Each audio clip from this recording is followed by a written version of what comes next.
Recording में जरा बीच में आवाज हो रही है। हम प्रार्थना तैयार के लिए तैयार होते हैं। अपने दोनों हाथों को आपस में फंसा लेंगे। पीठ को सीधा करेंगे। पैर को क्रॉस करेंगे जहां भी बैठे हैं वहां स्थिर होके बैठेंगे। पूरे शरीर को शांत करिए, मन को शांत करिए। लंबी गहरी सांस लीजिए।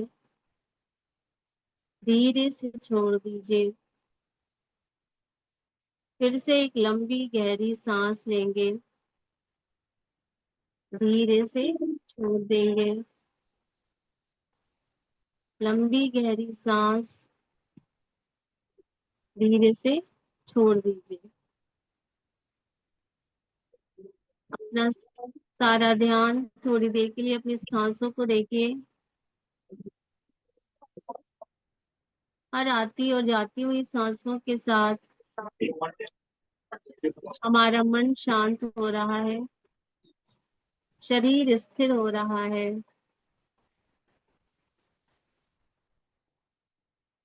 शांत मन, स्थिर दिमाग के साथ उस डिवाइन पावर को हम थैंक यू बोलेंगे।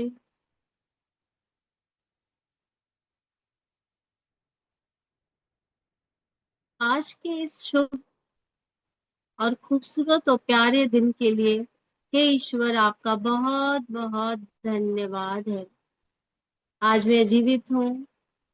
मेरी सांसें आ रही हैं।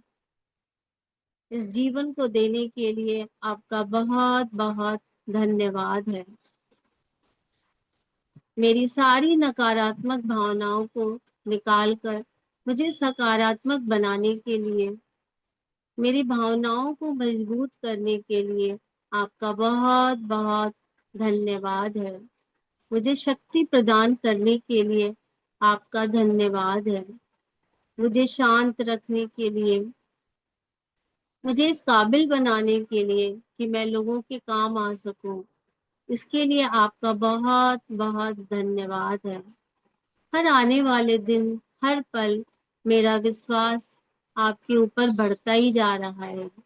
इस विश्वास को बढ़ाने के लिए, इस शक्ति को देने के लिए, मन को शांत करने के लिए आपका बहुत बहुत धन्यवाद है।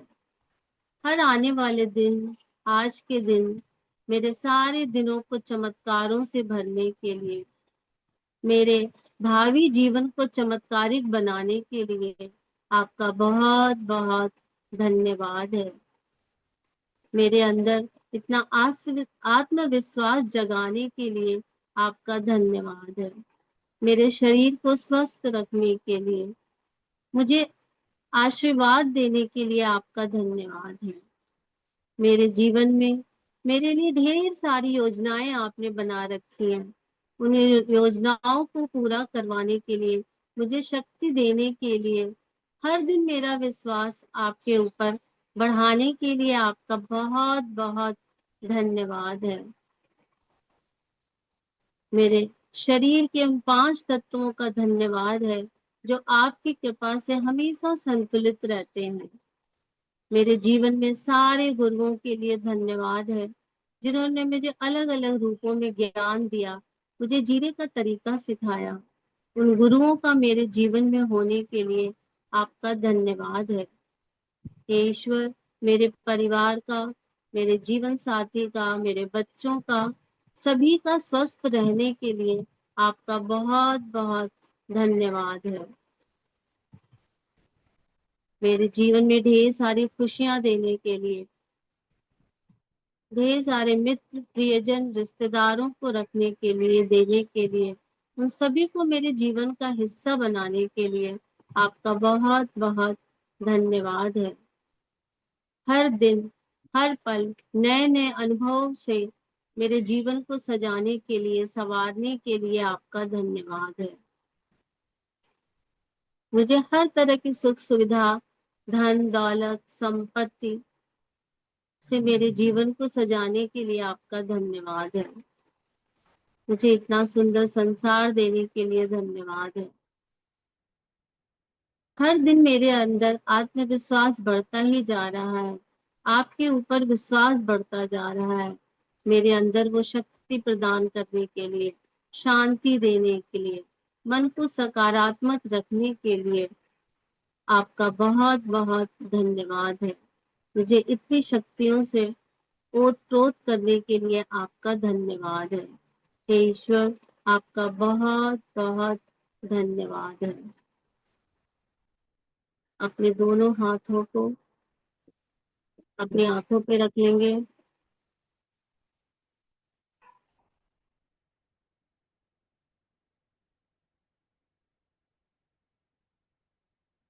धीरे से अपनी आंखें खोलेंगे और आज की क्लास शुरू करेंगे हम।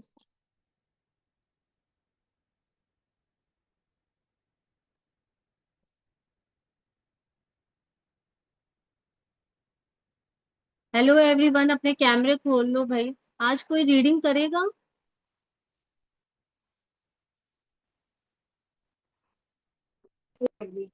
हेलो सविता।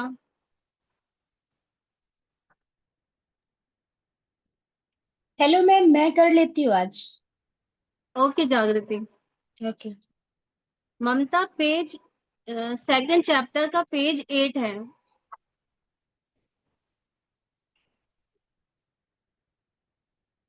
क्योंकि मुझे आज बुक से रीड करना पड़ेगा। मोबाइल से ऑन किया, मैंने ज्वाइन किया हुआ है आज, तो मोबाइल पे बहुत छोटा छोटा दिखाई देगा शायद। यस।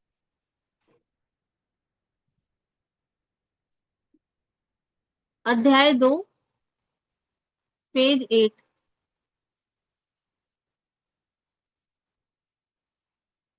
हाँ।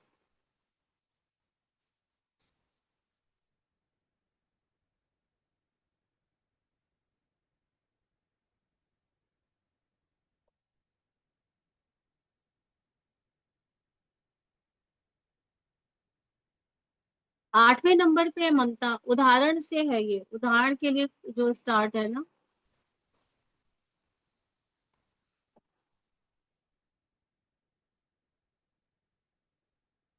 ये पेज 10 है, पीछे जाना पड़ेगा 8 पे।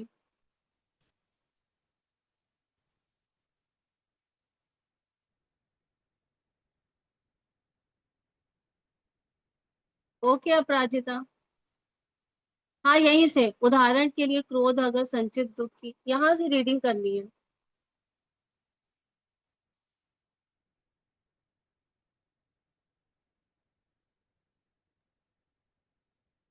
करूँ क्या मैम?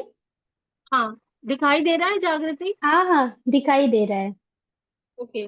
उदाहरण के लिए, क्रोध अगर संचित दुख की एक प्रबल व प्रमुख ऊर्जा तरंग है और क्रोध से भरे विचार आपके अंदर चल रहे हैं, तो आपके मन में उमड़ घुमड़ कर यही विचार आते जा रहे होंगे कि अमुक ने आपके साथ क्या किया या आपको क्या कहा, और आप अब आप उस व्यक्ति के साथ क्या करने जा रहे हैं। ऐसी अवस्था में आप चैतन्य नहीं रह जाते हैं, अचैतन्य हो जाते हैं, और तब आपका संचित दुख आप बन चुका होता है। जब कभी भी क्रोध आता है तो आप उसके पीछे दुख अवश्य ही होता है, या जब कभी भी आप पर उदासी का भाव छा जाता है और आप नकारात्मक मनोभावना पर चलने लगते हैं और सोचने लगते हैं कि आपका जीवन कितना खराब है, तो उस समय आपकी विचारधारा संचित दुख के साथ जा मिली होती है, और इसलिए आप अचैतन्य हो जाते हैं। नेक्स्ट नहीं दिख रहा है। हाँ, थोड़ा सा आगे बढ़ा दो ममता, ऊपर।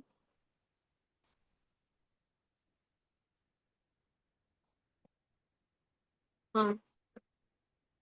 और अपने ही संचित दुख के आक्रमण के सहज शिकार हो गए होते हैं,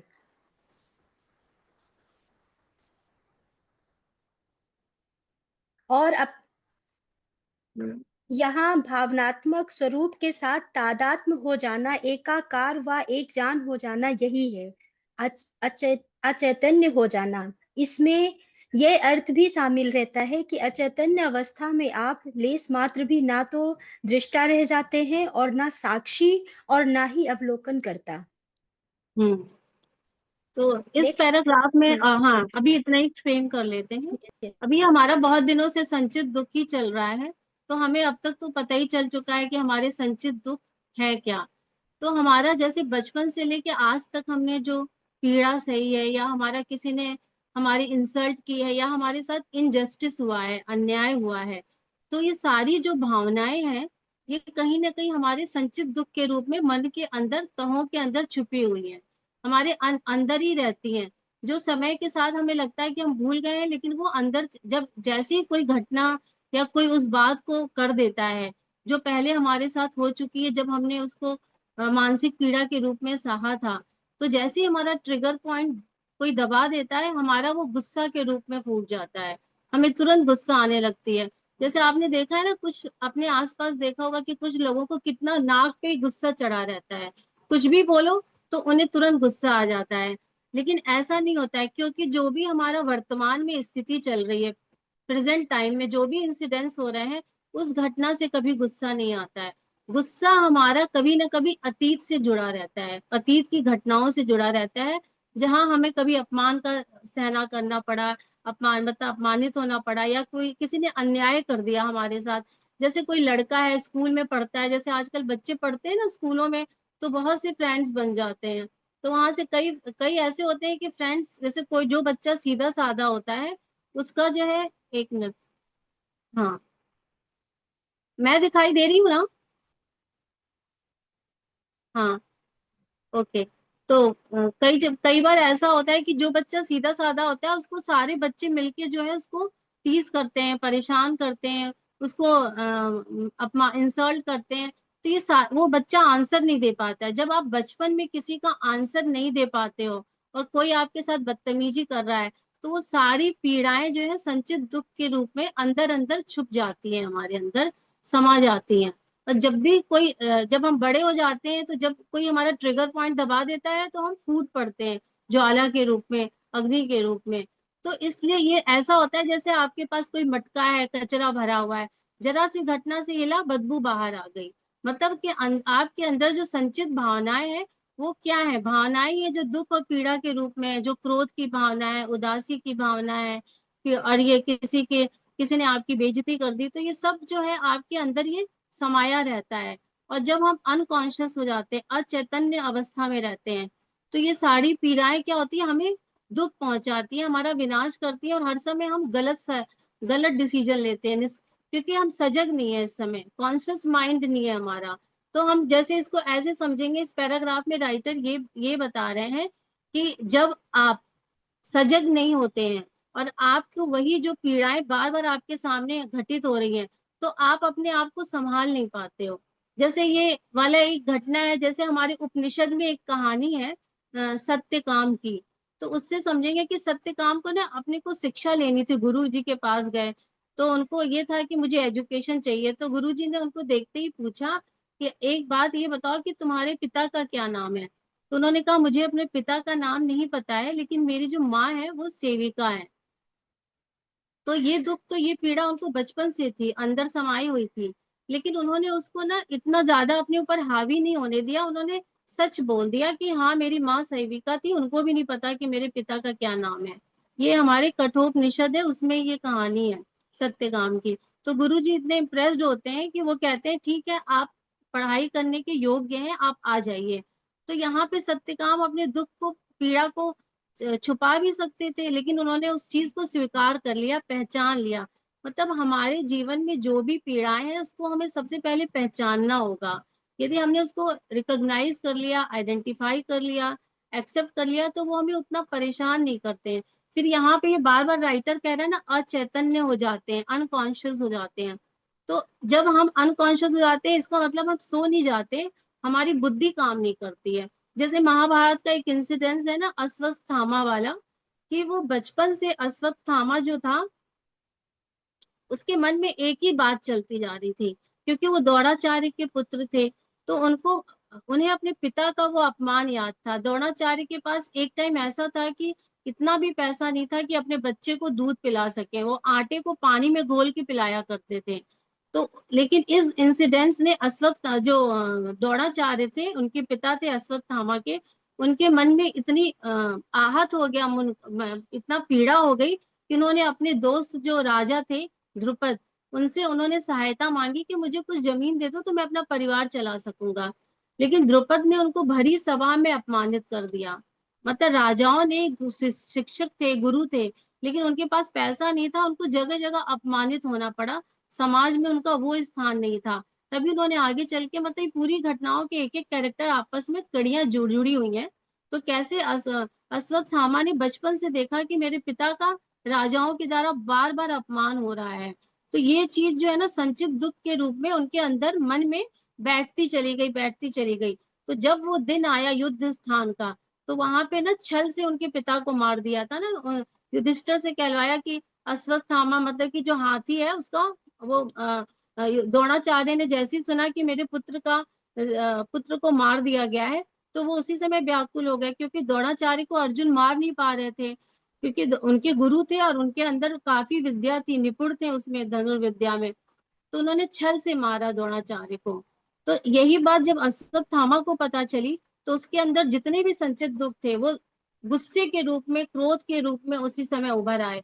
उसको अनकॉन्शियस हो गया, वो अचैतन्य हो गया, उसकी बुद्धि जो है, उनकी बुद्धि काम ही नहीं की, उन्होंने पांडवों के सोते हुए बच्चों को मार डाला।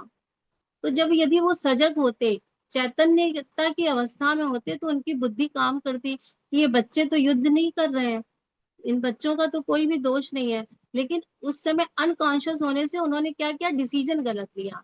तो इसमें पैराग्राफ में ये है ना, लाइन है लास्ट में, इससे अर्थ भी शामिल रहता है, और चैतन्य अवस्था में आप लेश मात्र भी ना तो दृष्टा रह जाते, ना साक्षी, और ना अवलोकन करता। मतलब उन्होंने अपनी पूरी घटनाओं को जो उनके साथ हो रहा है, उसको उन्होंने ऑब्जर्वर के रूप में नहीं देखा, वो उसी में इन्वॉल्व हो गए।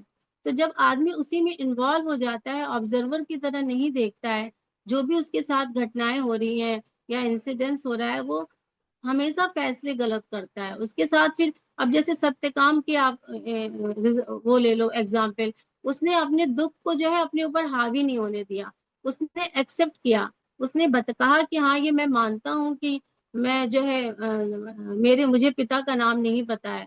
तो उनके स्वीकार करते ही उनके ऊपर इतना दुख जो है, इतना ज्यादा काम नहीं किया, उन्होंने सही फैसले लिए अपने जीवन में। और यहीं पे अश्वत्थामा, जिन्होंने संचित दुख अपने अंदर समाया हुआ था उसको हटाया नहीं, उसके लिए काम नहीं किया, उन्होंने उसके लिए अपना जो भी काम किया उससे अनकॉन्शियस स्टेज में किया, अचैतन्य अवस्था में उन्होंने सारे फैसले किए। तो जब हम जीवन में सजग नहीं रहते हैं, अवेयरनेस नहीं रहती है हमारे अंदर, तो हम जो भी डिसीजन लेते हैं वो गलत ही होते हैं। मैं थोड़ा पानी लाती हूँ, मेरा गला आज खराब है थोड़ा, 1 मिनट में आ रही हूँ।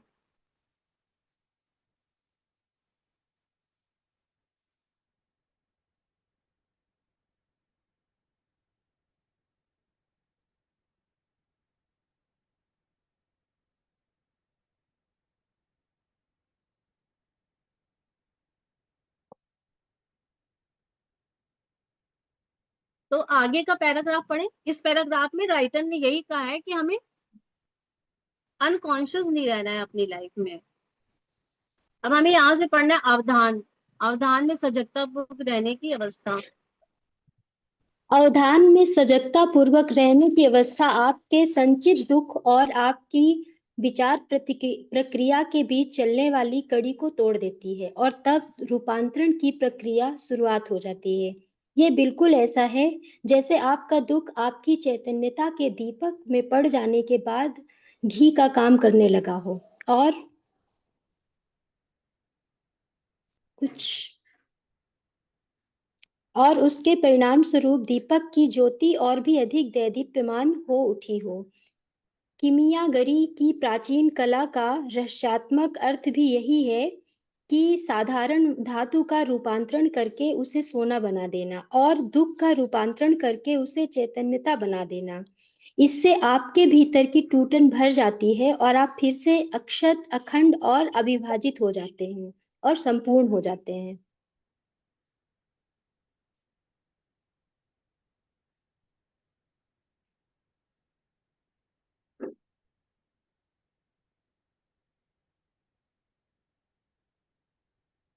लेकिन तब आपकी ये जिम्मेदारी बन जाती है कि आप आगे और दुख पुनः सृजित ना करें।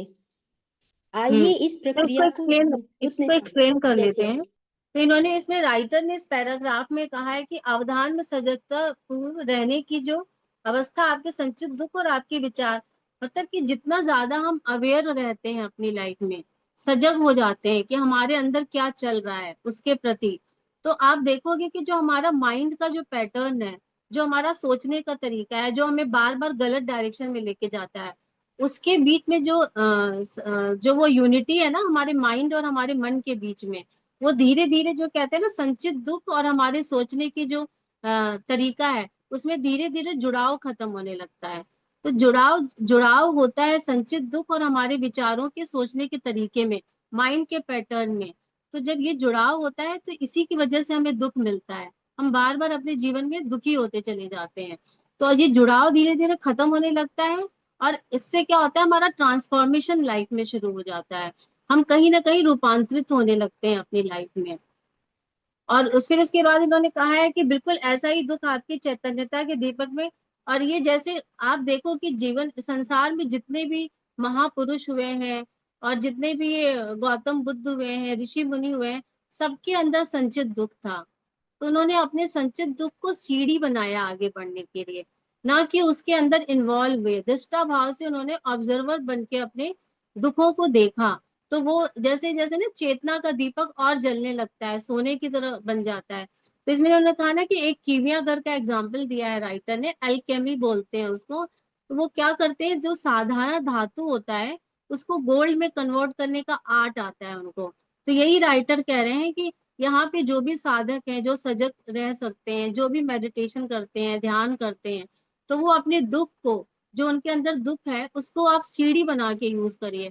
क्योंकि जितना आप उसको देखना शुरू करोगे वो आपको इतना, आपको गलत डायरेक्शन में नहीं लेके जाएगा, आपके लिए वो प्रकाश का काम करेगा। जैसे नहीं दीपक में घी डाल दो तो कैसे लौ तेज हो जाती है, वो चारों तरफ तो हमारी चेतना का विकास होगा, हम उतने गहरे हो जाएंगे, हमारी समझ बढ़ेगी, और हमारा जो अस्तित्व है वो पूरा हो जाएगा, अविभाजित नहीं रहेगा, अच्छत नहीं रहेगा और अखंड नहीं रहेगा। हम पूरे धीरे धीरे कंप्लीट होते जाएंगे हमारी अवेयरनेस से, हमारी कॉन्सियसनेस से। क्या होता है कि हम जैसे समुद्र मंथन होता है उसमें ये एग्जाम्पल देते हैं, जैसे एक बार समुद्र मंथन हो रहा था तो उसमें एक विष निकलता है, हलाहल विष। वो इतना तेज होता है कि सारे लोग डर जाते हैं, उसमें सारे जो देवता थे, असुर थे, वो वहां से भागना शुरू कर देते हैं, क्योंकि अब उस हलाहल विष को संभालना बहुत मुश्किल हो जाता है। यदि कोई संभालता नहीं तो पूरी सृष्टि जो है वो नष्ट हो जाती। तो उसको संभालने के लिए शिव जी को सामने आना पड़ता है, उस विष को जो मंथन से निकला होता है। तो उन्होंने उसको संभालने के लिए शिव जी उसको पूरा अपने मुंह में ले लेते हैं। जैसे मुंह में लेते हैं वो कंठ में उसको रोक देते हैं, तो पूरा कंठ नीला पड़ जाता है, तो उनका नाम पड़ जाता है नीलकंठ। तो यहाँ पे ये समझने की बात है कि जो विष है वही हमारे जीवन का दुख है, तो और जो शिव है वो हमारी चेतना है। तो हम जब अपनी चेतना में जो हमारे दुख हैं संचित, जब हम उसको जो है संभालना सीख जाएंगे, तो हमारे को महान बनने से कोई नहीं रोक रोक सकता है। और ये सब चीजें कैसे होंगी, जितने ज्यादा हम सजग होंगे, अवेयरनेस आएगी हमारे अंदर, उतना ही ज्यादा। क्योंकि शिव ने जब विष लिया तो विष ने उनको नष्ट नहीं किया, उनको और नीलकंठ कहा जाने लगा। तो ऐसे ही हमारे भी जीवन में होगा कि जैसे जैसे हम अपने दुखों को, जो पीड़ा हमारे अंदर है, उसको हम संभालना सीख लिया हमने, तो वो हमें कभी भी हार्म नहीं पहुंचाएगी, कभी नीचे नहीं गिराएगी, बल्कि हमें वो हमारे सीढ़ी की तरह काम करेगी। जैसे गौतम बुद्ध है, सारे ऋषि मुनि, सबकी जीवनी आप उठा के देखो, पढ़ो, तो सबकी जीवनी में यही सुनने को हमें मिलता है कि उसकी सबके अंदर कोई ना कोई दुख रहता था। तो उस दुख से उबरने के लिए उन्होंने अपने चेतना को खोजा, आगे बढ़े अपने जीवन में। तो अब जैसे आप एक एग्जाम्पल, रोजमर्रा की लाइफ में जैसे हाउस वाइफ है, अब कोई हाउस वाइफ रात दिन काम करती है, बच्चों को देख रही है, खाना बना रही है, सब्जियां काट रही है, सफाई कर रही है, कपड़े धुल रही है, इतना दिन रात काम करने के बाद स्कूल से बच्चों को लाना पढ़ाना, इतना सब कुछ घर की व्यवस्था देखना, आपके घर वाले उसकी कदर ही नहीं करते हैं। उनको लगता है कि जैसे ये तो ऐसे ही है कोई, मतलब आप जब ये सब देखते हो तो आपको दुख होता है, जो हाउस वाइफ उसको पीड़ा हो रही है, दुख हो रहा है। तो कहीं ना कहीं जब ये पीड़ा आपके अंदर इकट्ठी होती चली जाएगी, तो वो आपके परिवार पे भी उसका असर आएगा, और हमारा परिवार फिर सुखी नहीं रहेगा। लेकिन क्योंकि उस समय वो क्या है, अनकॉन्शियस हो जाएगी, अचैतन्य अवस्था में पहुंच जाएगी। लेकिन यदि वही हाउस वाइफ जो है ये समझ ले, सजग हो जाए, अवेयरनेस आ जाए कि किसी की तारीफ करने से या प्रेस करने से थोड़ी हमारे काम की तारीफ होगी या हमारी वैल्यू बढ़ेगी। हमको ये सोचना चाहिए कि हम रात दिन जो मेहनत कर रहे हैं वो तो हमारे लिए गिफ्ट है ना। हमारे किसी की तारीफ पे तो हम निर्भर नहीं है, हमें तो अपना काम करना है। हमारी जो मेहनत है वो तो हमें दिखाई दे रही है, वो हमारे लिए उपहार की तरह काम कर रही है ना। तो जब हम ऐसा सोचने लगेंगे, सारे हाउसवाइफ उस पीड़ा को अपने अंदर हावी ना होके उसको एक दृष्टा भाव से देखना शुरू करेंगे ना, ऑब्जर्वर की तरह से, और अपने काम को देखिए कि हमको कितना बड़ा हम सब कुछ कर रहे हैं। तो उससे धीरे धीरे हमारी फैमिली पे, हमारे बच्चों पे, हमारे परिवार पे उसका असर आएगा। और एक दिन सबको रियलाइज होगा कि हम हाउस वाइफ बन के जो घर में इतना काम रात दिन संभालने का काम कर रहे हैं, वो कितना बड़ा काम हम कर रहे हैं। तो हमें उसको एक दिन रिकॉग्निशन जरूर मिलेगी, उसको पहचान अवश्य मिलेगी, लेकिन वो सजगता में रहने रहकर ही मिलेगी। अचैतन्य अवस्था में कुछ भी नहीं होता है। आगे। आइए इस प्रक्रिया को संक्षेप में बताता हूँ। अपने अंदर उठने वाले हर मनोभाव पर ध्यान दीजिए। ये जान लीजिए कि आपका हर मनोभाव आपका संचित दुख ही होता है। स्वीकार करें कि वह दुख वहाँ है, आपके भीतर है, उसके बारे में सोच विचार ना करें। मनोभाव की उस अनुभूति को, उस एहसास को अपने सोच विचार में तब्दील ना होने दें। उसके बारे में ना तो कुछ अच्छा बुरा सोचें और ना ही उसका कोई विश्लेषण करें। उसके साथ अपनी कोई तादात्म्यता ना करें, कोई जुड़ाव ना बनाएं। बस यथावत मौजूद रहें, विद्यमान रहें और आपके भीतर हो जो हो रहा है उसका लगातार अवलोकन करते रहें। आप केवल अपने भावनात्मक दुख के प्रति ही सजग ना रहें, बल्कि उसके प्रति भी सजग रहें अवलोकन कर रहा है। जो आगे। अवलोकन कर रहा है। ममता थोड़ा ऊपर, हाँ। अवलोकन कर रहा है यानी मौन दृष्टा। यही होती है अब की शक्ति, वर्तमान की शक्ति, आपके अपने ही चैतन्य स्वरूप की विद्यमानता की शक्ति। और फिर देखें कि क्या होता है। तो इस पैराग्राफ में राइटर ने कितने अच्छे से हमको समझाया है कि आप जो है अपने अंदर उठने वाले हर मनोभावों पर ध्यान दीजिए। तो अब यहाँ पे राइटर कह रहे हैं कि एवरी डे, अब हम ये बुक कर रहे हैं पावर ऑफ नाउ। अब हमारा क्या काम है, हमें रोज हर पल हर क्षण हमारा मूड स्विंग होता है, हम रोज हमारी भावनाएं बदलती जाती हैं। तो यहाँ राइटर कह रहे हैं कि आप अपने अंदर उठने वाली इमोशंस को, भावनाओं को अब देखना शुरू करिए जो संचित दुख से जुड़ी हुई है। अब संचित दुख से कोई ना कोई भावना तो जुड़ी हुई है ना, जैसे क्रोध की भावना जुड़ी है, दुख की भावना जुड़ी हुई है, जलन की भावना, उदासी की, अकेलापन की। तो ये सारी भावनाएं ही तो हमारे दुख का कारण है, जो संचित दुख के रूप में हमारे अंदर जमा होती गई हैं। तो यहाँ पे राइटर लेखक एखार्ट टॉल कह रहे हैं कि इन सारी भावनाओं को पहले आप देखना शुरू करिए, पहचानिए कि आपके अंदर ये है। क्योंकि इसको पहचानने के लिए क्यों कह रहे हैं, क्योंकि जब आप उसको पहचानोगे तो आप अपनी भावनाओं के गुलाम नहीं बनेंगे, बल्कि हम उसको देखने वाले बन जाएंगे। ना कि वो हमारे ऊपर, हम गुलाम बन जाते हैं ना अपने इमोशंस के। जैसे ही हमारे अंदर कोई इमोशंस आता है दुख का, हम रोना शुरू कर देते हैं। यदि हमने कुछ ऐसा देख लिया जो हमारे पास नहीं है, हमको जलन हो जाती है। और जैसे ही हमारे पास जैसे कुछ चीजें हमारे अंदर दबी पड़ी हैं तो हमें गुस्सा आ जाता है, हम फूट पड़ते हैं। तो यही राइटर कह रहे हैं कि पहले आप इनको पहचानिए। हम जब नहीं पहचानते हैं तो हमारा बिहेवियर में ये सारी चीजें, किसी ने कुछ थोड़ा सा कह दिया, किसी की कोई बात हमें अच्छी नहीं लगी, तो हमें लगा किसी ने हमें इग्नोर कर दिया, हमें पूछा नहीं, हमें देखा नहीं, तो हमारी भावनाएं आप देखो कि तुरंत बदलने लगती है हमारे अंदर की। तो राइटर यहाँ पे कह रहे हैं कि इसको पहले पहचानो। तो जब आप पहचान लोगे तब आपको समझ में आएगा कि आप गुलाम नहीं हो, क्योंकि आप देखने वाले बन गए ना, आपने पहचानना शुरू कर दिया अपनी भावना को। और जब आप अपनी भावना को पहचानोगे तो आप उसको स्वीकार करोगे, आप उसको दबाने की कोशिश नहीं करोगे। फिर आप ये नहीं कहोगे कि मैं गुस्सा नहीं होना चाहता हूँ, मैं उदास नहीं होना चाहता हूँ, मैं दुखी नहीं होना चाहता हूँ। फिर आप ऐसे नहीं बोलोगे, आप ये कहोगे कि हाँ, दुख का अनुभव हो रहा है, कुछ अंदर चल रहा है, मेरे अंदर कुछ तो हो रहा है अंदर। ऐसे ना जैसे जैसे घटनाएं होंगी तो आपको पता चलेगा हाँ ये हो रहा है। तो राइटर यही कह रहे हैं कि जो है आप उसको पहले पहचान लिया आपने, उसके बाद आपने उसको स्वीकार कर लिया। अब उसके बाद जो है स्वीकार करने के बाद उसको आप कहानी मत गढ़ो, मतलब उसके बारे में उन्होंने कहा ना, सोचो मत, सोच विचार मत करो, और ना ही उसको कोई उसका विश्लेषण करो। तो अब जब आपने देख लिया, तो अब उसको कोई सोच विचार नहीं करना है, मतलब कोई कहानी नहीं गढ़नी है कि मुझे गुस्सा इसलिए आ रहा है कि उसने मेरे साथ बदतमीजी की। हम लोग कहते हैं ना हर बात के लिए, यार गुस्सा इसीलिए आ रहा है कि उसने मेरे साथ बदतमीजी से बात की, बस एकदम से गुस्सा आ गया मुझे, उसने मेरे मेरे को हर्ट कर दिया, उसने मुझे पूछा नहीं, तो अंदर से एकदम से दुख की भावना आ गई। तो ये इस टाइप की कहानी हम बनाते रहेंगे, तो हम कभी भी दुख से, पीड़ा से कभी हम निकल ही नहीं पाएंगे। ये क्या है, हमारा थॉट प्रोसेस है, माइंड का पैटर्न है सोचने का। इसी को ये राइटर कह रहा है, तोड़िए इसको, बार बार इसको तोड़ेंगे ना, जो हमारे अंदर टूट फूट हो गई है, टूटन हो गई है ना, पिछले वाले पैराग्राफ में बताया था, जब हम सजग हो जाते हैं, पहचानने लगते हैं, तो हम कंप्लीट होना शुरू होते हैं ना, अवेयरनेस हमारे अंदर बढ़ने लगती है।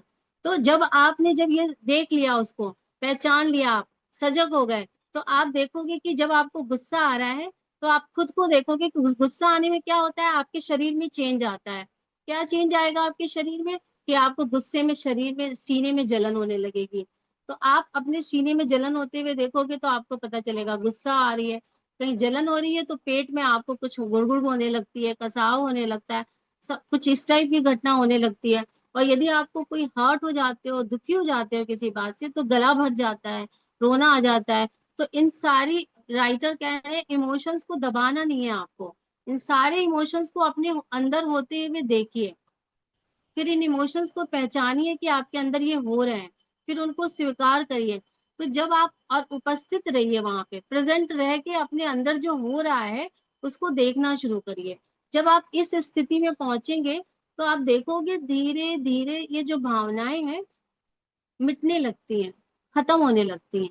क्योंकि और इसका सबसे अच्छा तरीका ये भी है कि आप अपने मन को हटाओ वहां से, कहीं ऐसी जगह लगाओ, तो भी आपकी भावनाएं वहां से हटने लगती हैं। लेकिन अच्छा होगा कि उनका सामना करें, हम सामना करें। ज्यादातर प्रैक्टिकल लाइफ में लोग क्या करते हैं, बिजी होना ज्यादा पसंद करते हैं, कि हम बिजी रहेंगे, हमें कुछ याद ही नहीं आएगा, हमें न याद आएगा, ना हमें दुख होगा, ना हमें कोई पीड़ा होगी, बस सारा टाइम मशीन की तरह काम करते रहेंगे। तो वो भी बहुत अच्छा नहीं है। हर चीज का बीच का रास्ता, बीच का पाथ हमेशा अच्छा माना जाता है। अपने अंदर जो भी हो रहा है उसको हमें स्वीकार करना, एक्सेप्ट करना जरूर आना चाहिए। क्योंकि देखो, जब अशोक वाटिका में सीता जी बैठी थी, आप उनकी स्थिति को इमेजिन करो कि कोई किसी लेडी को कोई किडनैप कर ले, तो उनके अंदर कैसी भावनाएं चल रही थी, दुख की, गुस्से की। और वो चाहती थी कि उसी समय रावण को जो है, वो उसी समय रावण को जो है सजा देना चाहती थी, उसको पनिशमेंट देना चाहती थी कि मैं इसी समय। लेकिन उन्होंने देखा कि उनके अंदर तमाम भावनाएं आ रही हैं, जा रही हैं, बदलती जा रही हैं। तो उन्होंने दृष्टा भाव से अपने अंदर होने वाली भावनाओं को देखा, और उन्होंने अपने मन को क्या किया, चित्त को राम की उपस्थिति में लगा दिया। उन्होंने देखा कि उनके पति यहीं आसपास हैं, यहीं पे उपस्थित हैं, उन्हीं के ध्यान में वो हमेशा बैठती रहती थी। तो उससे अंदर उनको एक शक्ति जगी, एक शक्ति आ गई उनके अंदर, पावर आ गई उसको सहने के लिए। अवेयरनेस में जब हम कोई काम करते हैं ना, तो हमारे लिए तमाम रास्ते निकल जाते हैं। क्योंकि देखो, ये मनुष्य का जीवन हम जी रहे हैं, यहाँ पर आए हैं, तो हमारे जीवन में ऊपर नीचे होता ही रहेगा। कभी कभी कुछ घटनाएं ऐसी आ जाती हैं, या किसी की बात हो जाती है, या कोई हमें भरी सभा में कोई हमें कुछ बोल दे, ऐसी बात कर दे जहाँ बहुत से लोग बैठे हैं, जो हमें बात पसंद भी नहीं आ रही है, वो हमें हर्ट कर रही है। तो कुछ ना कुछ इस टाइप की घटनाएं हमारे जीवन में आती रहेंगी। लेकिन हम जब कॉन्शियस रहते हैं, अवेयर रहते हैं, तो इन सब चीजों का हमारे ऊपर कुछ फर्क नहीं पड़ता है, बल्कि इनसे हमें कुछ सीखने को मिलता है। ये हमें और शक्तिशाली बनाती है, स्ट्रांग बनाती है, गहरा बनाती है, डेप्थ में लेके जाती है। तो संचित दुख, जो दुख है, वो कोई हमारा दुश्मन नहीं है, वो कोई हमारा शत्रु थोड़ी है, उससे हमें सीखने की जरूरत है। वो बल्कि हमें और सीढ़ी की तरह हमारे लिए काम करता है, हम और समझदार बनते हैं, बुद्धिमान बनते हैं अपने जीवन में।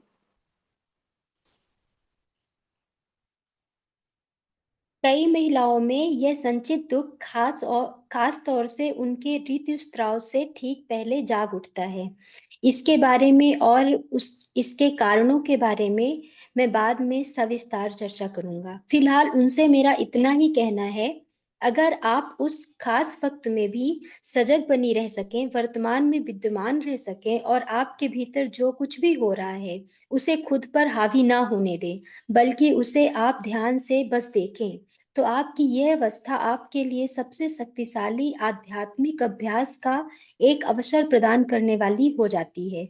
और ऐसे में अतीत के तमाम दुखों का तत्काल रूपांतरण संभव हो जाता है। हम्म। तो यहाँ पे इन्होंने, राइटर ने कहा है कि जब हमारे जब पीरियड्स आते हैं लेडीज के अंदर, तो उसमें उस समय हार्मोनल चेंजेस होते हैं हमारी बॉडी में। तो जब हार्मोनल चेंजेस होते हैं तो हमारा मूड स्विंग होता है ना।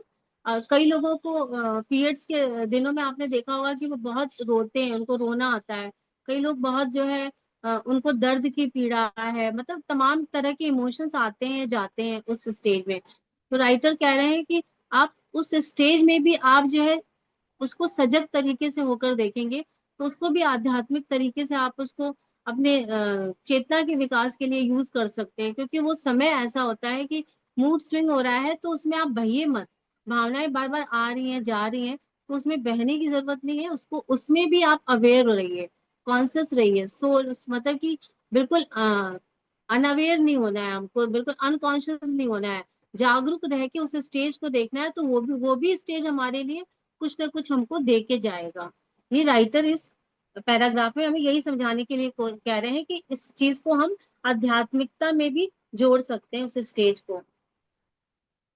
क्योंकि देखिए आप, हमारे महाभारत में एक ये प्रकरण है, द्रौपदी जो है उस समय पीरियड्स में ही थी, रजस्वला थी, आपने मालूम होगा उस समय। तो उस वक्त जो है द्रौपदी को जब उस समय खींच के जब लेकर आया दुशासन, तो उन्होंने पूरी, चूंकि वो दुख में तो थी, पीड़ा में पहले से ही थी, और एक पीड़ा और आ गई कि पूरे भरी सभा में उनकी इंसल्ट की जा रही है। तो जब ये सारी पीड़ाएं उनके साथ चल रही है, लेकिन उस समय भी वो इतनी अवेयर थी, कॉन्सियस थी, कि उसने उसी समय जो है भरी सभा में सबसे ये क्वेश्चन किया कि ये धर्म संगत है कि नहीं। सारे तरह के प्रश्न कर डाले। सोचिए जब साधारण कोई स्त्री होती, साधारण लेडी होती, तो उस स्टेज में वो क्वेश्चन क्या करना, वो सिर्फ रोती ही रहती। लेकिन उसने उस स्टेज में भी, उस जगह पे भी इतने तमाम तरह के प्रश्न कर डाले पूरी भरी सभा में। जब देखा प्रश्नों का उत्तर नहीं मिल रहा है, तब उसने कृष्ण की शरण ली ना। कृष्ण और हरि नारायण की शरण लेना मतलब कि चेतना के पास अपनी उसकी शरण ली, तब उनको उसका उनकी सहायता हो पाई। तो इस चीज को यहाँ पे राइटर जो है ऐसे ही बता रहे हैं कि जैसे लेडीज को जब ये होते हैं, इसमें बहुत भावनाएं बदलती रहती हैं, तो उस स्टेज को भी आप आध्यात्मिकता से जोड़ सकते हैं सजग होकर। आगे पढ़े। जो हाँ, जो तरीका मैंने अब तक बताया है वह बहुत सशक्त होने के बावजूद बहुत सरल है।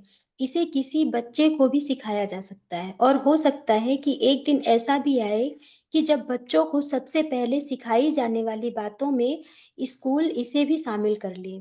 जो कुछ आपके भीतर घटित हो रहा है उसे एक अवलोकनकर्ता की तरह, एक दृष्टा की तरह देखते हुए, जब आप वर्तमान में विद्यमान रहने के आधारभूत सिद्धांत को समझ जाएंगे, जब आप इसे स्वयं अनुभूत करते हुए समझ लेंगे, तब सबसे शक्तिशाली रूपांतरणकारी साधन आपको उपलब्ध हो जाएगा। तो इसकी हेडिंग थी संचित दुख के साथ अहम का तादाद में हो जाना। तो हो मतलब कि जाएगा। आप जो है, आपके अंदर दुख है संचित, जो पीड़ा दुख है, जो राइटर यहाँ पे कह रहे हैं, जब उसके साथ अहम जुड़ जाता है, मतलब कि जब आपका ईगो जुड़ जाता है, तो वो बहुत विनाशकारी होता है। एक तो आपके अंदर दुख भी है, और फिर आपने उसको दुख, उसके साथ ईगो को भी जोड़ लिया, मतलब ये ऐसी बात हो जाएगी कि वो आपको हमेशा नीचे ही गिराएगी।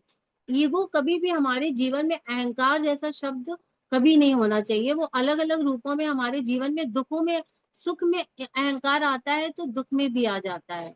और दुख में सुख में कैसे आता है, जैसे प्रहलाद के जो पिता थे हिरण्यकशिपु, हिरण्यकशिपु नाम था ना उनका शायद, हाँ। तो उन्होंने हाँ, तो उनको वरदान था ना कि उन्हें कोई मार नहीं सकता है, ना आसमान में, ना नीचे, ना ऊपर, कहीं नहीं। तो उनको इस बात का अहंकार आ गया।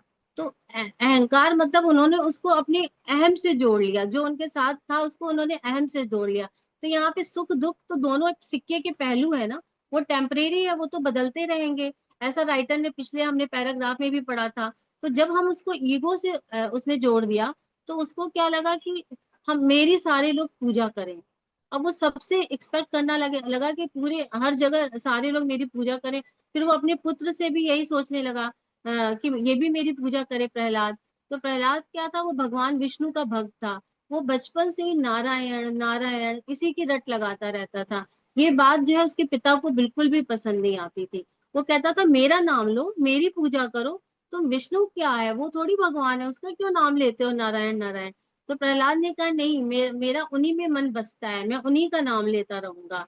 और वो बार बार उन्हीं का नाम लेता रहा, नारायण नारायण करता रहा। ये इतने नाराज हो गए इसके पिता कि इन्होंने मतलब अहंकार में इतना उनका बुद्धि भ्रष्ट हो गई कि अपने ही पुत्र को हाथी के सामने डलवा दिया मरवाने के लिए, कुचलने के लिए। लेकिन प्रहलाद हर समय नारायण का ही नाम लेते रहते थे। एक शक्ति थी नारायण रूपी जिसने प्रहलाद को बचाया। फिर उसके बाद उन्होंने प्रहलाद को जहर दिया, तो वहां भी प्रहलाद बच गए। फिर उन्होंने प्रहलाद को देखा ये तो, इसका तो कुछ भी बाल बांका नहीं हो रहा है। फिर उन्होंने उसको अग्नि में डलवा दिया, होलिका ने उनको लेके बैठ गई। तो वहां भी होलिका जल गई, जिसको वरदान था अग्नि उसका कुछ बिगाड़ नहीं सकती है। लेकिन जब आपका इंटेंशन गलत होता है, अहंकार हर भाव में जुड़ जाता है किसी भी काम में। जब भी आप कोई काम कर रहे हैं और उसमें ईगो जुड़ गया, अहम जुड़ गया, तो वहां आपको गर्त में गिरना ही है, आप जाओगे ही नीचे एक दिन। तो जैसे ही उसको उसके पिता पिता ने लगातार अत्याचार बढ़ते ही जा रहे थे, और वही ऐसी कोई शक्ति थी जो बार बार प्रहलाद को बचाती रहती थी। तो लास्ट में अत्याचार की जब पराकाष्ठा हो गई, यहाँ पे प्रहलाद को फिर उन्होंने जो है मारने के लिए दूसरे रास्ते अपनाने शुरू किए। तो बाद में हमने सुना है ना, खंबे से जो नारायण थे वो नरहरि के ना सिंह का मुंह था, हाथ भी जो थे वो पंजे भी शेरों वाले थे, और पूरा शरीर मनुष्य का था। ऐसे रूप में प्रकट होके उसको अपने जांघों पर थाई पे रख के, जो हिरण्यकशिपु नाम था उसका, उसका पूरा पेट चीर दिया उन्होंने, मतलब उसका अंत कर दिया। क्योंकि वो इतना अहंकारी था कि उसके अत्याचार बढ़ते जा रहे थे। तो इस कहानी से हमें क्या मैसेज मिल रहा है, कि हमें अपनी किसी भी, चाहे वो दुख हो चाहे सुख हो, उसको हमें अपने अहम के साथ नहीं मिलाना है, उसके साथ तादाद में नहीं करना है। यदि हमने उसके साथ जोड़ दिया तो वो हमें फल नहीं देगा। चाहे वो सुख है वो भी हमारा पाप में, विष में बदल जाएगा। तो यदि हमको उसको समझने की जरूरत है कि यहाँ पे देखिए प्रहलाद जो है पूरी तरह हर समय चेतना से जुड़ा रहा।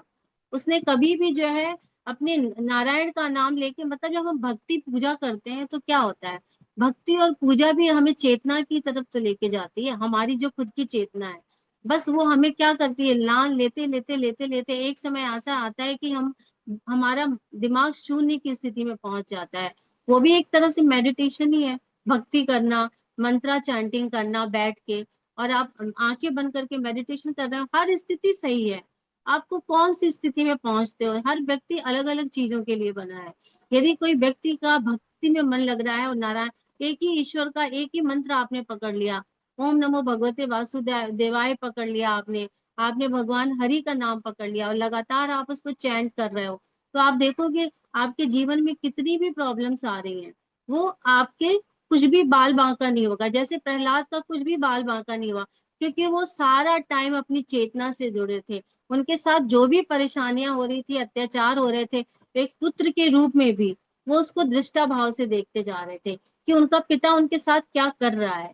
और पिता यहाँ पे क्या है, पिता जो है अहंकार में डूबा है, जिसका जो है पूरी तरह से अहंकार जो है वो विष में पूरा कन्वर्ट हो चुका है। उसका संचित जो दुख है, पीड़ा, उसके साथ तो दुख नहीं था, उसके साथ तो वरदान था, वो तो घमंड में आ गया। तो कहा ना यहाँ पे दुख और सुख जो है वो एक ही सिक्के के दो चेहरे हैं। चाहे अभी आज ये है तो ये, यहाँ पे भावनाएं बदल रही हैं हमारी। तो यहाँ पे राइटर यही समझाने की हमें कोशिश कर रहा है। और उसके बाद फिर उन्होंने कहा है कि आगे चल के हो सकता है कि स्कूलों में भी जैसे गणित पढ़ाया जाता है, साइंस पढ़ाया जाता है, हमको मॉरल वैल्यूज पढ़ाई जाती है, उसी तरह से प्रेजेंट में रहने की भी कला सिखाई जाएगी बच्चों को। क्योंकि बच्चों को स्कूलों में तो बहुत होता है, आपस में झगड़ा करते हैं, कोई बच्चा दूसरे बच्चे को दबाने की कोशिश करता है, कोई बच्चा बहुत टॉप करता है, उसके बहुत मार्क्स आते हैं, लगातार उसको उसको उसी का घमंड हो जाता है, अहम हो जाता है उसको कि मेरे को लगातार मार्क्स अच्छे आ रहे हैं। कोई तो वो उसी के लिए दूसरों को परेशान करने लगता है, अपशब्द बोलने लगता है। या बहुत से बच्चे एक तरफ हो जाते हैं, एक बच्चा एक तरफ अकेला पड़ जाता है। तो जब कोई व्यक्ति अकेला पड़ जाता है, दूसरे लोग एक तरफ हो जाते हैं, तो वहां भी उस जो अकेला पड़ गया है उसको पीड़ा होती है, क्योंकि उसको लगता है कि सारे मेरे अगेंस्ट मिलके कॉन्स्पिरेसी कर रहे हैं। तो जब स्कूलों में बच्चों को ये सब पढ़ाया जाएगा, तो सोचो उन्हें पता चलेगा कि मेरे अंदर जो पीड़ा है, दुख है, ये एक तरह से, इसमें दूसरों की गलती नहीं है, दूसरों के बिहेवियर से हमें हमें पीड़ा नहीं हो रही है, वो सब हमारे अंदर ही सब जमा है, हमारे अंदर ही वो दुख जो है संचित हो रहा है, जिसकी वजह से हमारा जो माइंड का जो पैटर्न है हमको सोचने पे बार बार गलत डायरेक्शन में मजबूर कर रहा है, हमको वो सही दिशा में सोचने नहीं दे रहा है। हमें को बार बार, तो जब ये इससे क्या होगी, बच्चों में जागरूकता आएगी, अवेयरनेस बढ़ेगी, एक नए समाज का विकास होगा, नया सोसाइटी में लोग बनेंगे। बच्चों में जो आजकल इतना नशा करने लगे हैं, ड्रग्स लेने लगे हैं, गलत डायरेक्शन में जाने लगे हैं, वो इसी वजह से है, क्योंकि उनमें वो अनकॉन्शियस है, वो पूरी जागरूक है ही नहीं। जो हो रहा है, जहाँ समाज उनको लेके जा रहा है, जो बात उनको जहाँ लेके जा रही है, जो अच्छा लग रहा है, बस अच्छा लगना ही उनको लगता है कि यही जीवन है। जीवन को बैलेंस कैसे बनाया जाए, कैसे हम उस चीज को, सफलता भी ऐसे नहीं मिलती है किसी को भी लाइफ में। सफल होने के लिए सारी चीजों का तारतम्य होना बहुत जरूरी है। हर चीज जब बैलेंस होती है तब हम सक्सेसफुल होते हैं। एक चीज बैलेंस है, एक चीज बहुत अच्छी है, दूसरी चीज हमारी नीचे है, तो इसलिए ये राइटर कह रहे हैं कि ये सब्जेक्ट भी बच्चों को स्कूल में एक दिन जरूर आएगा, कि ये सब जरूर पढ़ाया जाएगा। तो इससे क्या होगा, एक ट्रांसफॉर्मेशन होगा, शक्तिशाली रूपांतकारी साधन सबको उपलब्ध हो जाएगा जीवन में। तो आने वाली पीढ़ी को क्या होगा, इससे बहुत लाभ हो जाएगा।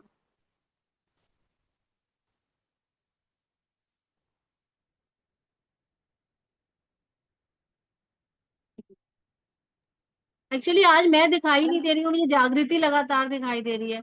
मैं दिख नहीं नहीं, रही आप क्या? दिख रहे हो मैम। दिख नहीं रहा नहीं, है, दिख रहे हो दिख रहा आप। ओके ओके, ठीक है। ठीक है। मुझे आप ही दिख रहे हो। हाँ, अब मैं, मुझे भी। मुझे आप दिख रहे हो जागृति। ओ, अच्छा चलो। ठीक है, नेक्स्ट पढ़े। हाँ, मैं तो अपनी हाँ, बुक में देख रही इस हूँ, तुम बार। पढ़ो, स्क्रीन से छोटा हाँ लग रहा है हाँ, ना स्क्रीन पे मुझे। नहीं नहीं, कोई प्रॉब्लम नहीं है। इस बात से इनकार नहीं किया जा सकता है कि आप अपने दुख से अपना तादात्म्य तोड़ते समय आपको अपने ही भीतर से उठने वाले बड़े भारी विरोध प्रतिरोध का सामना करना पड़ सकता है। यह बात तब और भी सही सिद्ध हो सकती है कि जब आप अपने जीवन में के अधिकांश समय में अपने भावनात्मक संचित दुख के साथ बड़े प्रगाढ़ रूप से तादात्म्य में रहते आए हों और आपका सारा या अधिकांश स्वरूप उसी में रमा रहा हो। इसका अर्थ यह है कि अपने दुखी रूप स्वरूप को आपने अपने संचित दुख से ही निर्मित कर रखा है और आप यही विश्वास करते आए हैं कि आपके मन द्वारा गढ़ी गई यह कल्पित कहानी ही आपकी असल कहानी है। ऐसी अवस्था में अपनी तदात्म्यता को, अपनी पहचान को खो देने की नौबत आ जाने पर आपका अचेतन भय इसका जबरदस्त विरोध तो देने की नौबत विरोध करेगा ही। दूसरे शब्दों में कहें तो ऐसा लगता है कि आप अपने चिर परिचित दुखी रूप स्वरूप को खो देने का जोखिम उठाने और अज्ञात में प्रवेश करने की अपेक्षा उस दुख में ही रहना यानी संचित दुख बने रहना ही शायद अधिक पसंद करते हो। हम्म। तो इन्होंने कैसे यस। कहा कि हमारा जो मन है ना, जब हम चाहते हैं कि अपनी भावनाओं को, अभी तक राइटर ने पिछले पैराग्राफ में बताया ना, कि हमारा मन, जब हम अपनी भावनाओं को पहचानना शुरू करते हैं, तो हमारा मन जो है बहुत जल्दी उससे निकलने नहीं देना चाहता है, क्योंकि हमारा जो सबकॉन्शियस माइंड है वो बहुत सालों से ट्रेन्ड है। उसको क्या लगता है कि इस कंडीशन में रहना उसको मजा आने लगता है, दुख में ही मजा आने लगता है। कई लोगों को आपने देखा है ना, कहानियां बनाते रहते हैं, अपनी स्टोरी सुनाते रहते हैं, अपनी पिछली जीवन की कहानी सुनाते हैं। अरे हम तो वहां गए थे, फिर उसने मेरे साथ ये किया, उसने मुझे बिस्तर सोने को नहीं दिया, फिर उसने मुझे बाहर सुला दिया, तमाम तरह की कहानियां जैसे मुझे अभी याद आ रही हैं थोड़ी थोड़ी लोगों की। जब हम अपने ससुराल जाते हैं तो कैसे जिठानी अपनी बात बताती है कि जब शादी करके आई तो उसके जीवन में सास ने क्या किया, और अजिया सास थी, वो तो बहुत परेशान कर, तमाम कहानियां, मतलब वो उससे निकलने को ही नहीं तैयार है। तो ये तो एक पार्ट है कहानी का, एक व्यक्ति का। ऐसे हर व्यक्ति के जीवन में कहानियां तो होती ही होती हैं, कि किसी की शादी कम एज में हो गई, किसी की जो है शादी में झूठ बोल के शादी कर दी गई, कुछ बताया ही नहीं गया। और वो तब उनको जब वो आए तो पता चला पति जो है पढ़ा लिखा नहीं है। कईयों का मैंने स्टोरी ऐसे भी सुना कि हस्बैंड को बता दिया बहुत पढ़ा लिखा है और हस्बैंड पढ़ाई लिखा। वो तमाम तरह की स्टोरी में उनका जीवन इसी कहानी को बताते बताते गुजरता रहता है और वो इसी में आनंद लेने लगते हैं। तो वहां पे जब उनको अवेयरनेस, थोड़ा सा ज्ञान आता है, फिर वो कोशिश करते हैं कि हम इससे निकले। तो जो मन हमारा इतने सालों से ट्रेंड है, हमारा सबकॉन्शियस माइंड, वो हमें हमको उसमें से जल्दी निकलने देना ही नहीं चाहता। हमारे अंदर एक इनर रेजिस्टेंस पैदा हो जाती है, अंदर की प्रतिरोध जिसे कहते हैं ना, अंदर एक विरोध वाली भावनाएं होने लगती है। वो हमारा मन जो है ना, हमको जल्दी छोड़ता नहीं है। हमने उसी को अपनी पहचान बनाई है ना। हमको यही लगता है कि मैं इसकी मम्मी हूँ, मैं उसका वो हूँ। हमारी वही पहचान है और हमको वही पहचान अच्छी लगती है क्योंकि चिर परिचित है ना, इसको हम जानते हैं। लेकिन हम चेतना को तो नहीं जानते, वो अज्ञात है चेतना। उसको जानने से हमको डर लगता है, क्योंकि जैसे आपने देखा है ना कि लोग अपना शरीर छोड़ते समय भी डरते हैं। उनको आखिरी वक्त में भी ऐसा लगता है कि पता नहीं आगे क्या होगा, ये आत्मा आत्मा सब तो सुना है बस सारा जीवन, लेकिन ये क्या है पता नहीं, क्योंकि वो हमारा अज्ञात है, अननोन है हमारे लिए। उसमें हमें कोई रस नहीं है। रस क्या है? इस मोह माया, ये जो हमारे साथ संसार चल रहा है, रिश्ते चल रहे हैं, दुनिया भर की गॉसिप चल रही है, यही तो मजेदार है, यही इसी में तो रस है। तो हमारा तो मन मना करता है इसी, भले ही कितना कष्टकारी हो, दुखदाई हो, परेशान करने वाला हो, लेकिन असली आनंद क्या होता है? इसी कष्ट में आना शुरू हो जाता है। हमको हमारा माइंड उससे निकलने देना चाहता ही नहीं है। इसकी एक बहुत अच्छी उपनिषद में कहानी है, कठोपनिषद, उसका कई ब्रांच है निषद में, हमारे उपनिषद में। उसमें जो कहानी नचिकेता की सुनी होगी आप लोगों ने, नचिकेता की। तो नचिकेता के जो फादर थे वो यज्ञ करवा रहे थे। तो उन्होंने यज्ञ कराते समय उनको क्या है, दान देना था। तो दान देने के लिए उनका इंटेंशन सही नहीं था, यज्ञ तो बहुत बड़ा करा रहे थे वो, लेकिन उन्होंने दान देने के लिए क्या किया, जो उनके पास बूढ़ी और पुरानी गाय थी, जो बूढ़ी हो चुकी थी, किसी काम की नहीं थी, वो उन गायों को वो दान में दे रहे थे। तो जब उन गायों को दान में दे रहे थे तो उनका जो पुत्र था ना, नचिकेता, वो बहुत ध्यान से सारी चीजें ऑब्जर्व कर रहा था। उसने कहा, पिताजी आप ये सारी चीजें दान में दे रहे हो उन गायों को, क्या आप मुझे भी दान में दोगे क्या? तो उसका पिता को बहुत गुस्सा आया, बुरा लगा ये बात सुन के कि मेरा पुत्र मेरी गलतियों की तरफ मुझे इंगित कर रहा है। तो कहा, हाँ तुम्हें यमराज को दान दे दूंगा मैं। तो जैसे ही नचिकेता ने सुना तो वो बहुत आज्ञाकारी था, वो तो यमराज के पास ही पहुंच गया वहां पे। ऐसा उपनिषद में जैसे कहानी में मेंशन है। तो वो यमराज के पास पहुंच गया और 3 दिन वहां बैठा रहा भूखा प्यासा। यमराज थे ही नहीं, वो धरती पे कुछ इंपॉर्टेंट काम इधर उधर के निपटा रहे थे। तो जब वो 3 दिन बाद पहुंचे तो देखे कि एक बच्चा बैठा भूखा प्यासा। बहुत प्रसन्न हुए, उन्होंने कहा, भाई तुम कुछ वरदान मांग लो हमसे, मैं तुम्हारे ऊपर प्रसन्न हो गया कि भाई 3 दिन से यहाँ बैठे हुए हो मेरे लिए। तो उसने कहा कि देखिए, मेरा पहला वरदान तो मुझे ये दीजिए कि मेरे पिता मेरे ऊपर प्रसन्न हो जाए, वो मेरे ऊपर बहुत नाराज है क्योंकि मैंने ऐसा प्रश्न पूछा है। तो उन्होंने कहा ठीक है, दिया। उन्होंने कहा फिर मुझे दूसरा वरदान मांगो। उन्होंने कहा, तो नचिकेता ने कहा कि मुझे मृत्यु का रहस्य बताओ, ये मृत्यु का रहस्य क्या है? तो यमराज ने कहा, भाई मैं तेरे आगे हाथ जोड़ता हूँ, तो दुनिया भर का वैभव ले ले, तो संसार की सारी सुख सुविधाएं ले ले, तो सब सब कुछ, सारी पावर ले ले, शक्ति ले ले, लेकिन मैं तेरे आगे हाथ जोड़ता हूँ, प्लीज तू मृत्यु का रहस्य मत पूछ, ये बहुत मुश्किल है। ये तो उसने कहा, नचिकेता ने कितना अच्छा आंसर दिया कि आप मुझे जो सुख सुविधाएं दोगे, जो मुझे आप शक्ति दोगे, संसार में वैभव दोगे, वो सब तो टेम्परेरी है ना, वो तो सब अस्थाई है, एक दिन तो मेरे हाथ से चला ही जाएगा ना। इसलिए मुझे जो है, आप ये बताओ कि मृत्यु का रहस्य क्या है, चेतना क्या होती है, ये सब चीजें मुझे बताओ, मैं नहीं समझ पा रहा हूँ। तो यमराज ने बताया। तो इस कहानी से मैसेज हमें क्या मिल रहा है कि देखो, नचिकेता ने कितना सजग होके, अवेयर होके देख रहा है कि मेरे फादर भी क्या कर रहे हैं, इतना छोटा बच्चा होकर। और उसके यमराज के सामने भी उसने जो है ऐसी चीज मांगी जो कोई मांगता नहीं है। उसने मृत्यु का रहस्य पूछा, ना कि उसने वो सुविधाओं को मांगा। मतलब कि वो चेतना की तरफ, चेतना के बारे में जानना। कहते हैं ना हमारे उसमें लिखा हुआ है उपनिषद में कि यथा दृष्टा तथा भवति, जैसा जैसा मनुष्य सोचता है, विचार करता है, धीरे धीरे वैसा ही बनता चला जाता है। तो ऐसा ही नचिकेता के साथ हुआ। तो यमराज ने उनको समझाया पूरा। कहते हैं ना, जो गीता हमारे पास है वो सारे उपनिषद, पुराण, जितने भी हमारे ग्रंथ हैं जो कृष्ण के आने के पहले थे, उन सब की सार है। एक बार आपने वो पढ़ ली तो आपको सारा ज्ञान हो जाता है। तो यहाँ पे इतने अच्छे से यमराज उनको पूरा मित्रों का रहस्य सिखाते हैं, फिर चेतना के बारे में बताते हैं, आत्मा के बारे में बताते हैं, जो हमने गीता वीता में पढ़ा है उपनिषद में पूरा। तो ये नचिकेता की ये पूरी कहानी है कि कैसे, इसी तरह इस पैराग्राफ में यही बताया है कि नचिकेता ने सारा सब कुछ छोड़ के अज्ञात को चुना।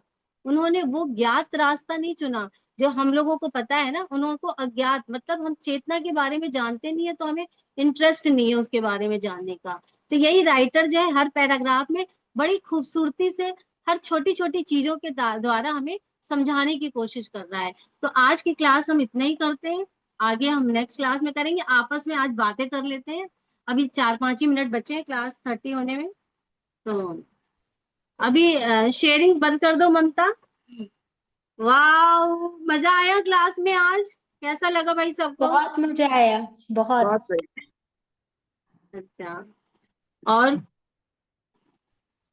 सीमा जी, रश्मि, कुछ बताओगे क्या सीखा आज की? इतने दिनों से संचित दुख चल रहा है, ममता ने भी कराया, रेनू ने भी कराया, मैंने कहा मेरे ऊपर भी यही यही टॉपिक आ गया तो मैंने कहा चलो भाई मैम अभी तो। मैम मेरे मन में मैं ना एकदम समझ गई हूँ इस बात को, क्योंकि ना मुझे हाँ, फील होता है कि हम ना जो दुखी होते हैं ना, एक्चुअली वो तुरंत वाली प्रतिक्रिया में नहीं होते हैं, हमारा पुराना दुख ना उसमें कनेक्ट हो जाता है। हम यस, तभी हाँ, ज्यादा दुखी होते हैं। हाँ, तुरंत सही वाला बात उतना है। भारी बात नहीं होता है। वो पहले हाँ, वाला भी जुड़ के ना इतना दुखी कर देगा कि निकल ही नहीं पाते उससे। यस यस, वेरी गुड, सही तो बात है। Thank you Aparajita, Aparajita message कर रही है। तो अब बातें करो, कुछ बताओ भाई, सीमा जी, सविता, हेलो हेलो। आकृति ने तो बताया, ये बात सही है कि जब हम अपने बारे को देखना शुरू करें, अपने इमोशंस को ना जो बार बार बदलते हैं, तो हमें जीना कितना आसान हो जाएगा, मतलब हम प्रेजेंट मोमेंट में तो जीना सीख ही जाएंगे। तो यही तो है वर्तमान की शक्ति, यही तो बुक चल रही है हमारी। और ये बुक ऐसी है कि बहुत कम ही लोग चलाते हैं, बहुत कम जगहों पे इसको आप देखते हो ना, इसके बहुत कम जगह पे लोग, ज्यादातर मैजिक बुक चलाते हैं, पावर बुक चलती है, लेकिन पावर ऑफ नाउ एक आध जगह चलती होगी, लेकिन कम चलती है ये वाली। तो ये बहुत डीप बुक है, बहुत डेप्थ में है, मतलब लेवल ऊपर है इस बुक का तो नीलम जी, ऐसा भी होता है ना, जैसे हम बुरा नहीं सोच रहे हैं और कोई बार बार बुरा सोच रहा है हमारे बारे में, तो ऑटोमेटिक दुख होगा ना, उसको हम ठीक है वो करेंगे, रिलीज करेंगे, लेकिन होगा तो। नहीं, तो आप इसमें यही तो आया था ना कि आपको दूसरों से कोई मतलब नहीं है ना, यहाँ हमें दूसरों के बिहेवियर से कुछ नहीं होता, हमारे अंदर की भावनाएं हमें दुख देती है ना। आपको अपने अंदर देखना है कि क्या इमोशंस जग रहे हैं, कह रहे हैं ना, अपने शरीर में परिवर्तन होते हुए देखिए ना। जैसे गुस्सा आता है, शरीर कांपने लगता है ना, तो आप उसमें इन्वॉल्व मत होइए। या दुखी हो, आपको कोई हर्ट कर दिया तो रोना आ गया, गला भर गया आपका, तो आप उसको देखना शुरू करो, तो आप देखोगे धीरे धीरे सब मिट जाता है, सारी भावनाएं चली जाती हैं। एक ये तरीका है, बहुत अच्छा तरीका है ये। तो यही राइटर जो है इस बुक में समझाने की हमें कोशिश कर रहे हैं। तो और बाकी किसी को कुछ कहना है, फिर नहीं तो फिर क्लास खत्म करें आज की। हेमलता जी, आप तो दिख ही नहीं रहे हो मुझे, आधे दिख रहे हो मुझे। हाँ, दिख गए, दिख गए आज। कैसे हो हेमलता जी, कैसे चल रही है आपकी क्लास वगैरह? म्यूट है। आवाज नहीं आ रही है आपको? म्यूट, हाँ, हाँ। म्यूट है म्यूट। हाँ, मैंने डाउनलोड किया है मैम, अच्छी चल अच्छा, रही है। हाँ, थोड़ा समझ में वाह, आ रहा है। वाह, थैंक वेरी यू, गुड। आप लोग इतना मोटिवेट करते हो मुझे, जैसे सीखने की भी इच्छा होती है। Thank you so much. और ये तो बहुत ही ज्यादा अच्छी चल रही है अपनी बुक तो, ऐसा पूरा हाँ, अपने हम साथ पूरी लिखा कोशिश कर रहे हैं कि अच्छे से, क्योंकि ये हैवी है बुक ना, एक साथ बहुत ज्यादा लेके नहीं चल सकते पैराग्राफ, थोड़े बहुत थोड़े अच्छा समझ पैराग्राफ में आ ही, रहा है, हाँ। बहुत अच्छा समझ में आ रहा है। और प्रमिला जी कैसी है, आपका काम कैसा चल रहा है, शॉप पे बैठे हो आप? म्यूट है। अच्छा, हाँ मैम, शॉप पे बैठी हूँ, अच्छा, अच्छा, वाह, आपको इसके हेड्स लिए मैं ऑफ है कुछ कि, बात भी नहीं कर सकती। नहीं नहीं ठीक है देखो, चलेगा, आपको हेड्स हाँ ऑफ है कि आप शॉप पे बैठ के काम करते हुए भी क्लासेस सुनते हो, मतलब कि हाँ, आप जो है क्योंकि चाहते हो कि मेरा विकास हो हाँ नहीं, मुझे तो पसंद है, ये सब चीजें सुनना बहुत पसंद है और करना भी। मेरे लाइफ में ऐसा हो रहा भी ना, मेरे बहुत हाँ, लाइफ में ऐसा इतना स्ट्रगल किया है ना मैंने। अभी ये दुकान में बैठने के लिए कोई नहीं है मेरे फैमिली में, इसके लिए मुझे बैठना पड़ता है। कोई जेंट्स कोई नहीं है बात मेरी नहीं, फैमिली में। बहुत अच्छे आप ऐसे सुनते रहो, आपके जीवन में सब कुछ बहुत अच्छा होगा, हाँ, बहुत नहीं से सुनते रास्ते रहो। निकलेंगे। नहीं, हाँ, नया नया मुझे सुनने का पसंद है, मुझे ऐसा लगता है कुछ नया सीखो और नया सीखो, ऐसा हमेशा होता है मुझे। इसके लिए कुछ भी चीज आप बताते ना, वो मेरे जीवन में से घट भी गए ऐसा बहुत चीज है ऐसी। यस सब यस, हाँ। जो अभी तो मुझे दुख दुख नहीं लगता है और मुझे गुस्सा भी नहीं आता, इतना मेरा हो गया। नहीं यार, ये सब दुख वुख ऐसे, इसको शत्रु भी नहीं है हमें, हाँ, सब कुछ हम और ज्यादा सीखते हैं ना। या जो भी चीजें हमारे साथ होती है वो हमें कुछ सिखा के जाती है ना, गुरु। एक्चुअली दुख हमारे जीवन में गुरु बन के आ जाता है, गुरु की तरह काम करता है वो। इसके नहीं वजह तो से मैं आज इतना सीख रही हूँ, इसके वजह हाँ, से। वो एक कोई बेटी थी शत्रु मेरी नहीं है। स्पेशल चाइल्ड, उसके वजह से मैं मेडिटेशन बहुत सीखा। मेरी बेटी थी स्पेशल चाइल्ड थी, मंद बुद्धि की, उसके वजह अच्छा, से आज मैं इतना सीख रही हूँ। अभी वो 2 साल से नहीं, वो भी चले गई। हाँ हाँ, उसके वजह से आज मैं लाइन में हूँ, नहीं तो पता नहीं मैं किधर थी। उनके वजह से मैं सीख रही थी ये सब चीजें। Okay okay. अभी बेटी आपके साथ ही रहती है, तो बेटी? नहीं, 2 बेटी थी, उसमें से एक स्पेशल चाइल्ड थी ना, वो हो गई, 2 साल हो गया। एक अच्छा, बेटी की शादी हो गई। ओके, कोई बात नहीं, ठीक है। तो अकेले तो मैं सीखने का मेरा वो रहता, अभी मैं सीखती सब इसके लिए। कोई नहीं, होता है सब। और सविता जी, सविता कैसे हो? बहुत अच्छा लगता है सविता को देखकर। बहुत अच्छा। नहीं, आप लोगों के साथ बहुत कुछ सीखने को मिला है, तो हाँ यार, ये ग्रुप अच्छा सा ग्रुप बन गया है। अच्छा सा चल रहा है, सब कुछ सीखने को मिलता है। ठीक है, हम्म, बहुत चलो अच्छा। फिर नेक्स्ट टाइम मंडे को मिलेंगे। अब कुछ नहीं है, ओके, चलो बाद मिलते हैं। Okay, bye bye bye everyone. Bye मिलते हैं बाय मंडे को, bye bye Neelam, bye everyone, bye bye bye bye. Bye.